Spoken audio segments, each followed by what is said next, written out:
2 मार्च शेख हयात जो जनमदिन आहे ऐं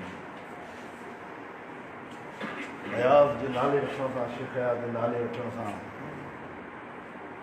कई ख़्याल ज़हन ते ईअं वलर करे अचनि था जीअं हयात पाण चवंदो हो त वण ते के पखियुनि जा वगर अची वेहनि। हयात शेख हयात हुनजे नाले सां सिंध जी शहरी रिवायत, बर सगीर जी शहरी रिवायत, अदब, फ़लसफ़ो, तारीख़, ॾाहत, बग़ावत, इनकलाब, रोमांस, नशो, शराब, रक़्स, इहे सभु शयूं अचनि। ऐं शाइर सोशल साइंस ऐं तारीख़ जी रोशनी में बुनियादी तौर ते ज़रई समाज में पैदा थींदा आहिनि। सनती समाज शायदि ई कंहिं सनती समाज को शाइर पैदा कयो मूंखे नथो लॻे।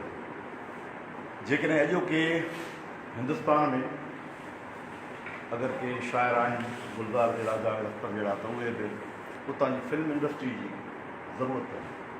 पर उहो हिंदुस्तान 100% को सनती मुआशिरो न आहे, उहो बि बेसिकली ज़रई मुआशिरो ई आहे।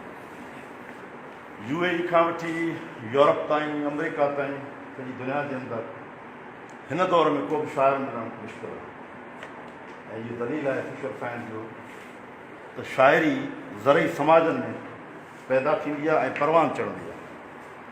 ऐं ज़रई समाज बुनियादी तौर ते फितरत खे वेझा हूंदा आहिनि।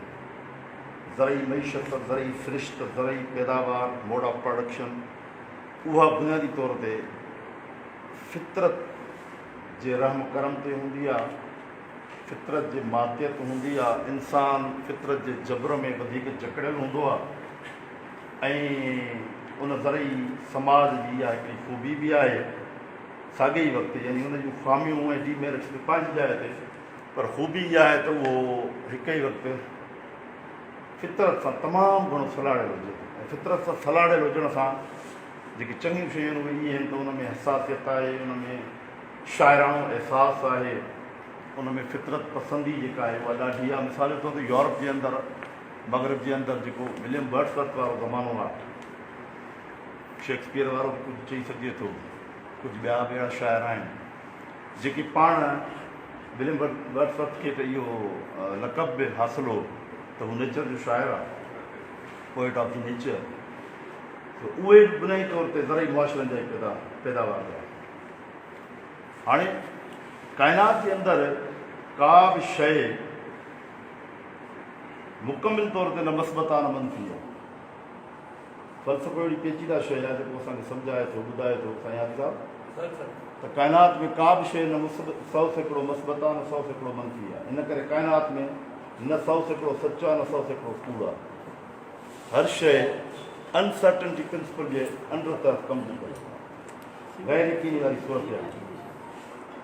यानी क़दीम यूनान जे फ़िलासफ़रनि जेके सिंध जा ई शागिर्द हुया, मां कई भेरा तहरीर तक़रीर में ॻाल्हि करे चुको आहियां, मूंखां अॻु साईं कमरे साहिबु ॻाल्हि कई त यूनान वारा फ़िलासफ़र असांजा शागिर्द हुआ। क़दीम यूनानी जेको फ़िलासफ़र हो हेराक्लाइटस, उन लॻभॻि 2.5-3 साल पहिरीं इहा ॻाल्हि कई त वहंदड़ पाणीअ में असां साॻियो पेर ॿीहर नथा रखूं, छो त जेसीं असां उहो खणी रखंदा आहियूं तेसीं लाइ केतिरो वक़्तु वेही चुको आहियूं।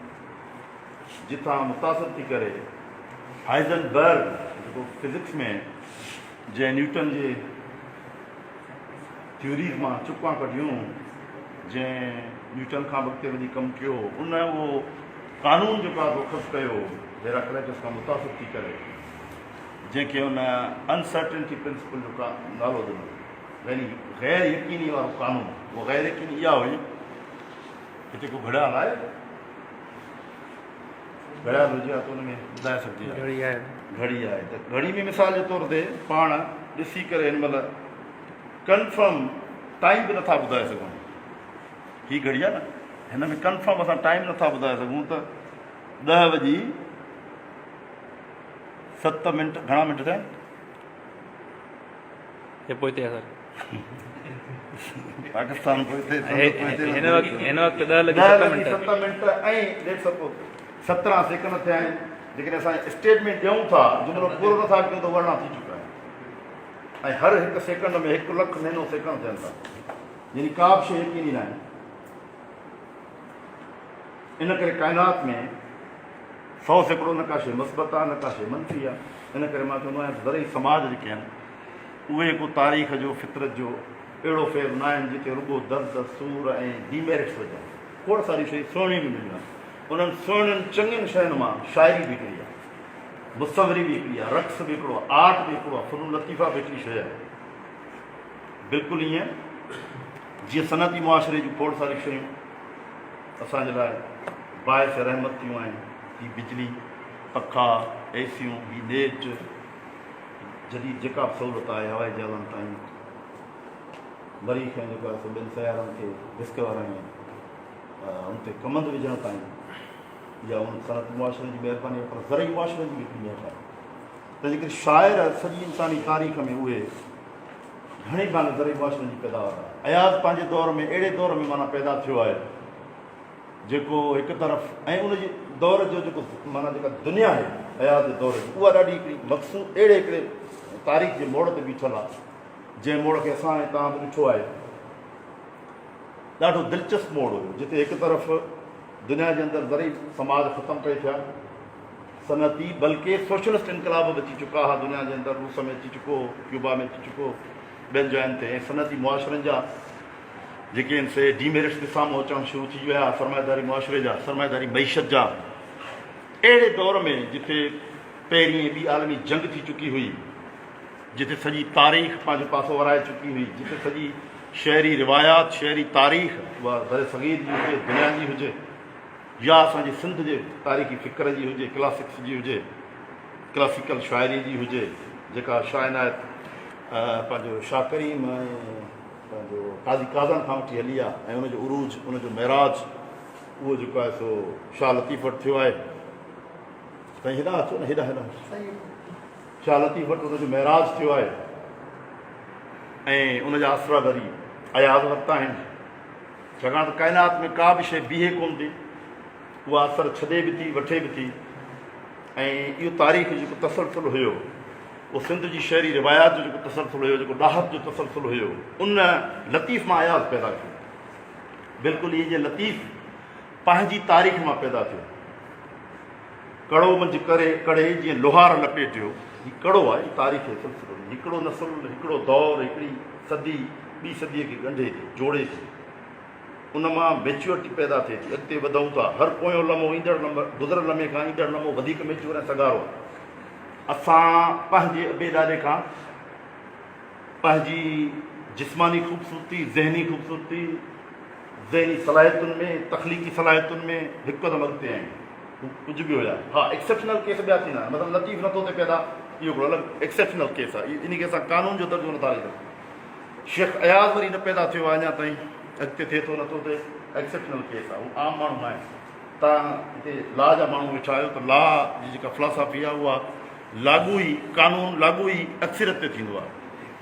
यानी तव्हांजे सॼे 22 करोड़ माण्हुनि ते जेको कानून लागू थिए थो उहो मुल्क जे सदर ऐं वज़ीर आज़म ते कोन थो थिए, या मख़सूस कहिड़ा उहिदा हूंदा आहिनि उहे एक्सेप्शन ते हलाए वेंदा आहिनि। ईअं साईं एक्सेप्शन थींदो, तारीख़ जूं कुझु एक्सेप्शन्स आहिनि। जीनियस, एक्स्ट्रा ऑर्डनरी जीनियस जेके पैदा थींदा आहिनि उहे एक्सेप्शन्स में हलाए वेंदा आहिनि, उहे कानून में न हूंदा आहिनि। त उहो रोज़ पैदा थिए, उहो माण्हू हर समाज में, हर तबिके में, हर सदी में, हर दौर में पैदा थिए ज़रूरी न आहे। ऐं हर फील्ड में, अदब जी, फ़नून लतीफ़ा जी, सियासत जी, इंसानी हुनुरनि जी, सनत जी, मुख़्तलिफ़ हिकु हिकु फील्ड आहे, अलॻि अलॻि दुनिया आहिनि, हुन में जीनियस पैदा थींदा रहंदा आहिनि, पर उहे एक्सेप्शन। अयाज़ वॾो जीनियस। हाणे हिकिड़ी ॿी ॻाल्हि मां अक्सर तहरीर तकरीर में कंदो रहियो आहियां त जंहिं ज़माने में 18वीं सदी में सिंध में शाह लतीफ़ शाइराणी फार्म जे अंदरि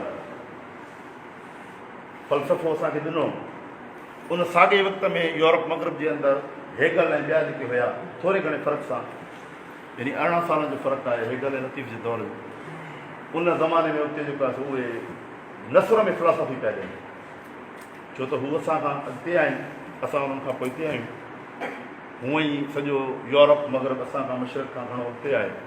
ऐं हू पंहिंजो दौरु वधीक तेज़ी सां अॻ में ई उबूर करे चुका आहिनि असां हुनजे कढ कढ आहियूं उहा ॿी ॻाल्हि आहे तारीख़ जो जेको अॻु वारो दौरु आहे उन में हुयासीं असां इमाम ऐं सिंध इमाम हुई ऐं सिंध हुई दुनिया खे सभु कुझु ॾिनो हो यूनान जा फ़िलासफ़र बि असांजा शाइर हुया तहज़ीब अमरीका ऐं जेका सॼी यूरोप वटि असां खां वई आहे दुनिया खे सभु कुझु असां ॾिनो आहे कई दफ़ा रिपीट करे चुका आहियूं सो ज़रई समाज में हिकु शाइर जो पैदा थियणु हिकिड़ो फिक्री मामिलो आहे पर अहिड़े दौर में पैदा थियणु अहिड़े हिकिड़े मोड़ ते जिथे खोड़ सारा दौर अची गॾिजनि था कंबाइन थियनि था ऐं ज़रई मुआशिरे जो इख़्तिताम थिए थो सनती मुआशिरो बाज़ाब्ता दुनिया जे अंदरि हिकिड़ो पंहिंजो राज करे थो ऐं गॾोगॾु किथे किथे सोशलिस्ट इनकलाब अचनि था एॾियूं वॾियूं इहे नयूं ॻाल्हियूं आहिनि नवां मोड़ अयाज़ ॾिठा ऐं उहे सभु रंग अयाज़ शाइरी में मिलनि था सभु जो सभु रंग अयाज़ शाइरी में मिलनि था सो अयाज़ जो फोकस जेको घणो रहियो आहे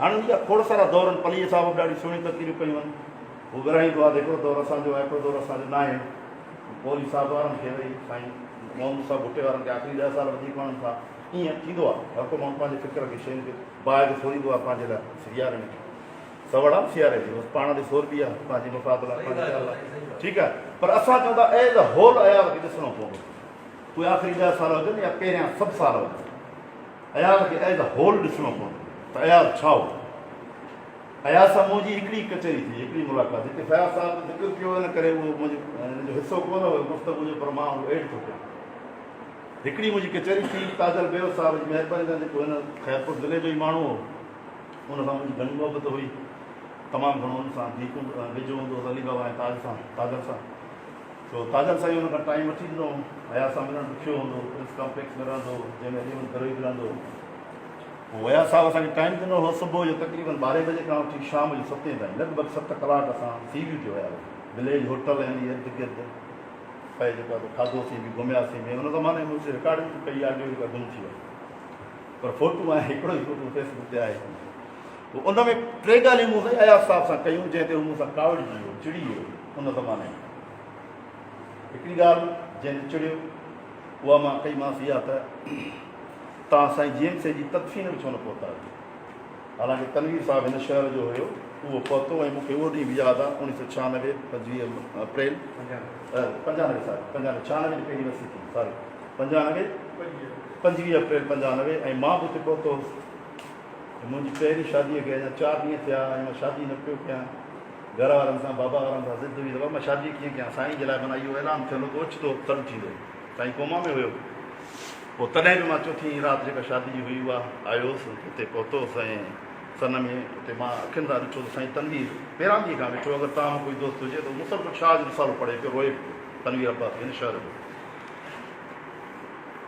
मूं हिन खां पुछियो तव्हां छो न आया साईं जी तदफ़ीन उन में चई वियो मूंसां मुंहिंजो चिड़ो छो था मूं त तव्हांखां सुवालु कयो आहे त माना हिन जा हिते इख़्तिलाफ़ हुया ऐं थोरो साईं खां ऐं साईं जी फ़िक्र खां थोरो ॼणो बाग़ी बीठो ॿी ॻाल्हि त चिड़ी वियो मुतमिन न करे सघियो मूंखे ॿी ॻाल्हि हिन में चिड़ी वियो त मूं हिनखे चयो त तव्हां आख़िर में मार्क्सिज़म सां मादियत पसंदीअ तां फिलोसॉफिकल अप्रोच तां दस्तबरदार थी वरी गुलाम थी विया आहियो ॿीहर भई मां माना मौलवी थी विया आहियो ऐं दुआउनि ॾे सजदनि ॾे निमाज़ुनि ॾे जिन सां तव्हां बग़ावत कई आहे हिकिड़ो तव्हांजो दौरु हुयो शहर ॿुधायो मुंहिंजो तव्हांजो दौरु हुयो तव्हां लतीफ़ खे जवाबु ॾिना छा लतीफ़ चयो त 70 रुपए जी 17 उगाड़ी आहियां ढक जी ढकणहार ॾे ई पाण पनाह ऐं अयाज़ हुनखे जवाबु ॾिनो जेको मां हुनखे ॿुधायां थो विलेज होटल ते मुंहिंजो तव्हां चयो त ढक में ढकणहार आऊं उगाड़ो ई चङो मथां सच मयार हर को पाण पनाह जो मुंहिंजो हाणे हिन बेत खे किथे रखूं चुप थी वियो का घड़ी कुझु सेकंड कुझु लम्हा वरी जी सिगरेट अणदुखियल हथ में साङुनि में किराए पियो हिनखे पीअणो न हुयो आख़िरी साल सिगरेट पीअंदो न हुयो उहे आङुनि में फेराए जवाबु न ॾेई सघियो टियों सुवालु मूं जेको हिन खां कयो उन ते बि कावड़जी वियो हो उहो इहो हुयो त मूं चयो त साईं तव्हां भगत सिंह ते नज़्म लिखियो आहे शाइरी कई आहे उनखे पंहिंजी शाइरी में अहमियत ॾिनी अथव साॻे दौर जो हिकिड़ो वॾो माण्हू जेको उन खां बि वॾो मुंहिंजी निगाह में तारीख़ जी निगाह में उहो सूर्य बादशाह ऐं इतफ़ाक़ सां उन जे ख़ानदान जे ज़िले सां तालुक़ु आहे त सूर्य बादशाह खे तव्हां छो नज़रअंदाज़ कयो उन ते नज़्म छो न लिखियो त उनखे पंहिंजी शाइरी में छो न खणी आयो उन ते थोरो कावड़जी वियो घणो न घणो हुननि सुवालनि ते कावड़ियो हिन ते थोरो कावड़ियो ऐं पुछे त छा भगत सिंह का सोरे बादशाह वॾो माण्हू हो, मूंखे सम्झायो तव्हां छोकिरा मूंखे तव्हां सम्झायो। पोइ मां हुनखे चयो त साईं भगत सिंह सिर्फ़ु अंग्रेज़नि जे ख़िलाफ़ु हिंदुस्तान जी आज़ादी जी ॻाल्हि कई ऐं हू मार्क्सिस्ट आहे, कम्यूनिस्ट आहे, नौजवान आहे ऐं हुन जी हैसियत तबक़ाती जेका आहे हेठें लोअर क्लास जी आहे। सूरी बादशाह उन जी जाइ ते हिकिड़ो पीर आहे, अरब खरबपति पीर आहे, जंहिंजा लखे मुरीद आहिनि ऐं वरी बि हू ॻाल्हि क़ौमी आज़ादी थो करे। हू त चवे थो वतन या कफ़न आज़ादी आहे मोकिल, ऐं ॿियो नालो कहिड़ो वतन या कफ़न आज़ादी आहे मौत ॿई थी आहे। वतन या कफ़न हिकिड़ो नालो, ॿियो आज़ादी आहे मौत। मुंहिंजो एॾी वॾी माण्हू खे, ऐं जेको माण्हू उन ज़माने में यानी साईं जीएम साहिब उते मौजूदु आहे, उन दौर में शहीद अलाबक सुमरो मौजूदु आहे ऐं मौलाना उबैदुल्लाह सिंधी मौजूदु आहे। टे वॾी शख़्सियतूं इहे मौजूदु आहिनि सिंध जूं। हिंदुस्तान जी त घणियूं हुयूं, गांधी हुयो, मौलाना आज़ाद हुयो, ॿियूं वॾियूं शयूं शख़्सियतूं हुयूं, पर सिंध जूं टे वॾी शख़्सियतूं इहे मौजूदु। त उन्हनि टिनी शख़्सियतुनि खां बि उन वक़्तु जेको किरदारु हो उहो हक़ीक़ी माना में सूरी बादशाह जो वधीक। मां हिन शइ क़ाइल साईं जिन सां पोइ पंहिंजो जेको फुटबैक थियो आहे, कदम जेको वापसि कयो अथसि, उहा ॿी ॻाल्हि आहे। उनखां पोइ हू जेको आहे ॿी शइ थी वियो, पर उन ज़माने में हुनजो रोल या शहीद अलाबक सुमरे जो जेको रोल, भले हुन जदोजहद कई आहे, जेको कुझु कयो आहे, पर अमली तौर ते जेको सूरे बादशाह भोॻियो, जेको अंग्रेज़नि खे टोटा चबाया आहिनि ऐं अंग्रेज़नि जे ब्लू बुक में जेके हुनजा राज़ लिखियल आहिनि, मूं हुनजी कापी हथु कई क्लिफ्टन में कहिड़ो आहे आर्काइव डिपार्टमेंट, उतां मां हिकिड़ो खणी आयो ब्लू बुक। उन में जेको लिखियलु हुयो त अंग्रेज़नि इहो आख़िर में इक़रार कयो त बरे सगीर मां असांखे न गांधीअ जी का आदम तशद्दुद जी मूवमेंट हिंदुस्तान छॾाए भॼाए सघी हुई ऐं न को भगत सिंह जी जेका असां हथियारबंद जदोजहद असांखे भॼाए सघी। असांखे तंग कयो आहे त हुरनि कयो, सिंध जे हुरनि असांखे बेज़ार कयो ऐं लखे हुर हुन ज़माने में ॻोल्हे उन्हनि खे अज़ियतूं ॾिनी वियूं, मारियो वियो, उनजो माल साड़ियो वियो, अनाज साड़ियो वियो, घर साड़ा विया, न्याणियुनि खे लीड़ू कयो वियो, हुनजे पर्दनि खे चॉक कयो वियो। सो मां आया खे चवां पियो त मुंहिंजो साईं तव्हां एॾे वॾे किरदार ते नज़म न लिखियो आहे, एॾो वॾो भैंसा आज़ादी जो किरदारु ऐं उन ज़माने में सूलीअ ते चढ़ी थो वञे। हितां पंहिंजो शहीद भुट्टो, ज़ुल्फ़िकार अली भुट्टो शहीद चऊं था असां सिंधी आहे, शहीद भुट्टो जो पीउ शाहनवाज़ भुट्टो, उहो हुन सां मिलण थो वञे कारे पाणी वारे हुनजे जेल में उते, ऐं पैगाम खणी थो वञे अंग्रेज़नि जो। शाहनवाज़ भुट्टो, हा, उहो पैगाम खणी थो वञे त हुनखे टुक जवाबु थो ॾिए सूरे बादशाह, का बि ॻाल्हि ॿोल कोन्हे, असीं वतन या कफ़न आज़ादी या मौत ते क्लियर बीठा आहियूं, हीउ मारे छॾनि। ऐं नतीजो इहो थियो, हुनखे सूलीअ ते चढ़ायो वियो, लाश हुनजो गुम कयो वियो। हुनजे लाश खां बि रियासत न लही, उन दौर जी रियासत, उन दौर जो अंग्रेज़, उन दौर जी इस्टेब्लिशमेंट अॼु ॾींहं ताईं हुनजी लाश कोन थो मिले। चवनि था त पोइ बलुचिस्तान वारे साम्हूं जी पटरी में किथे हिते चल आहे। ख़ैर, सो अयाज़ जेको हुयो, अयाज़ ते जॾहिं ॻाल्हायूं था त सॼी तारीख़ खुले थी, सॼा फ़लसफ़ा खुलनि था, सॼी नफ़्सियात खुले थी, सॼी वजूदियत खुले थी, सॼी इकॉनमी खुले थी, सॼी तहज़ीब खुले थी, सॼा बहस मौज़ू खुलनि था। मूंखे ख़बर न आहे मूं टाइम अलाए केतिरो आहे अयाज़ ते, त मां 2.5 कलाक ॻाल्हाए सघां थो, 3 कलाक ॻाल्हाए सघां थो, 4 कलाक ॻाल्हाए सघां थो। ख़ैर, हाणे मुख़्तसर था कयूं त अयाज़ जेको आहे सो हुन पंहिंजी शाइरी में जेको घणो फोकस कयो आहे उहो ॿ-3 शयुनि खे कयो आहे। मौज़ूआती लिहाज़ खां त तमामु घणा हुनजा पहलू आहिनि, मेनली हिकिड़ा 2 हुनजा आहिनि। हिकिड़ो आहे हुनजो रोमांस, ज़ाती इश्क रोमांस, ॿियो आहे हुनजो इनकलाब। हिकिड़ो त माना इहो थींदो इन अंदाज़ में। ॿियो जेको हुनजी शाइरी में वॾो महवर मरकज़ मिले थो, मौज़ू हुनजे जवानी खां वठी उहो मिले थो मौत, तसवर मौत।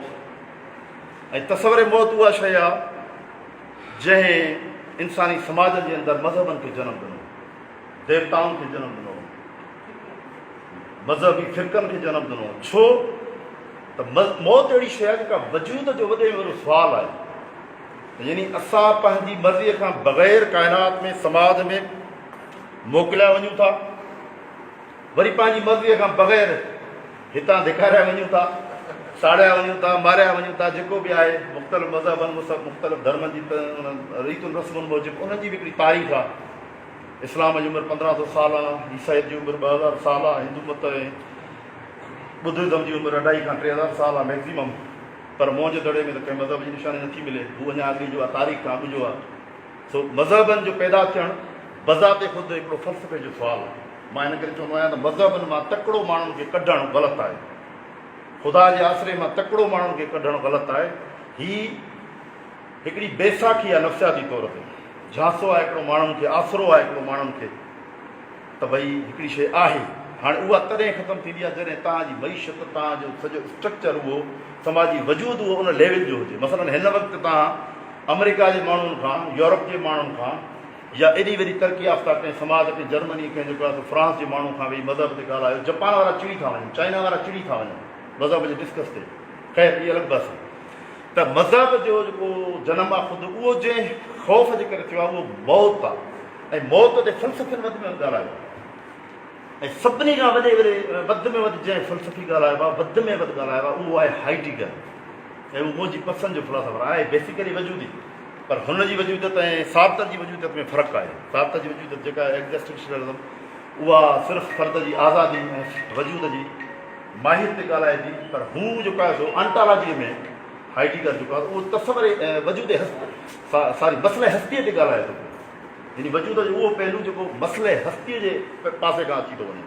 यानी हू थो चए त काइनात जो वॾे वॾो सुवालु मसइले हस्ती आहे। हिन हस्तीअ जो छा थींदो, हीअ हस्ती किथां आई आहे, काॾे वञे थी, आहे छा, हिन जी तकमील कीअं थियणी आहे, मौत अचे छो थो। ऐं अयाज़ हुन खां मुतासिर थियलो, जंहिंजो मशहूरु जुमिलो आहे अयाज़ जो, त मौत ज़िंदगी जे चहिरे ते वॾो भूंडो आहे, वॾो बुझो आहे, ज़िंदगी जी मौत।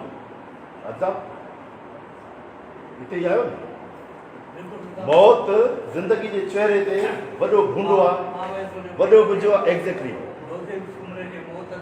हा कमाल। हा हा, ऐं हिकिड़ो ॿियो बि चओ अथई, मौत उदास हबशी आहे, मौत उदास हबशी आहे, मौत जी माम कंहिं न सम्झी आहे। कमाल जो हिन जो हूंदो तसवर, ऐं मौत ते तमामु घणो लिखियो अथव। सो मौत जंहिंजे लाइ हाइडिगर हिकु ॻाल्हि कई त, ऐं हुनखे हुन नालो ॾिनो, उहो ॾिनो त ड्रीट कंडीशन। मौत जे लाइ हुन ड्रीट कंडीशन जो इस्तलाह भरियो, ऐं ड्रीट कंडीशन ते हुन ॻाल्हायो। या ॿिया खोड़ सारा जुज़वी जेके आहिनि से रुकन अरकान आहिनि हुनजी फिलासफ़ी जा, हुन ते वरी अलॻि हिकिड़ो बहस या लेक्चर थी सघे थो, त पाण हुनखे फोकस था कयूं। त हाइडिगर जेको ड्रीट कंडीशन ते ॻाल्हायो, ड्रीट कंडीशन माना ख़ौफ़ जी उहा हालत जेका पंहिंजे इंतिहा ते, मेराज ते मौत खे जनमु थींदी। यानी मौत ख़ौफ़ जी इंतिहा आहे, जनम ख़ौफ़ जी इंतिहा आहे, ऐं जन्नत लालच जी इंतिहा आहे। लालच जी इंतिहा ज़िंदगी, ज़िंदगी जी इंतिहा जन्नत। हिकु तरफ़ मौत, ॿिए तरफ़ ज़िंदगी, हिकु तरफ़ जनम, ॿिए तरफ़ जन्नत। ऐं मौत इहो जेको ड्रीट कंडीशन आहे, उहा अहिड़ी हिकिड़ी शइ आहे जेका असांजे नफ़्सियात ते हर वक़्तु लागू आहे। मसलन इहो ख़ौफ़ आहे असांखे, मूंखे त हूंदो आहे तव्हांजो जनम ते, त मुंहिंजे घर जे भातियुनि मां अलाए कहिड़ो माण्हू सभ खां पहिरीं मरंदो, मूंखे अलाए केतिरा पंहिंजा घर जा भाती हुननि जा लाश दफ़नाइणा पवंदा, मुंहिंजे अलाए कहिड़नि घर जे भातियुनि खे मुंहिंजो लाश दफ़नाइणो पवंदो। हली वियो आहे न, ट्रेजिडी आहे वॾी ज़िंदगी जी। हिते हिन महफ़िल में वेठल असां दोस्त जेके हल्को आहियूं, असां मां पहिरीं केरु थो मरे, कंहिंजे हथां दफ़नाइबो, वॾो सुवालु आहे, वॾो अलमियो आहे, वॾो मसइलो आहे, वॾी प्रॉब्लम आहे। को बि माण्हू डिसाइड नथो करे सघे, अंगु नंबर नथो खणी सघे, साईं जो पहिरियों नंबर, मुंहिंजो ॿियो नंबर, साईं जो टियों नंबर, कोई नथो कुझु ॻाल्हाए सघे। लम्हा बि कुझु लम्हा बि असां वटि कोन्हनि, न को सिलेक्शन आहे, न का असां वटि चूंड जो सिलसिलो आहे। मौत वॾो हली वियो आहे। त मौत अयाज़ जो सभ खां वॾो मौज़ू रहियो आहे शाइरी में। इनकलाब मौज़ू रहियो आहे, रोमांस मौज़ू रहियो आहे, मुहबत मौज़ू रहियो आहे, ऐं मौत मौज़ू रहियो आहे, ऐं वतन तारीख़ मौज़ू रहियो आहे। सो मुंहिंजे ख़्याल में हाणे मूंखे ख़तमु करणु घुरिजे अयाज़ जे इन शेर सां, त इश्क तुंहिंजो अयाज़ आहे इंसान सां, हू चवनि था तूं न आहे ईमान में, जा ख़ुदा खां नथी जान इम्कान में, काल खां ॻाल्हि सां आहे इंसान। मूंखे कलाक खपनि, ऐं ईअं मुख़्तसर न ॻाल्हाए सघंदो। महिरबानी। महिरबानी प्रोफेसर साजिद सूरो साहब।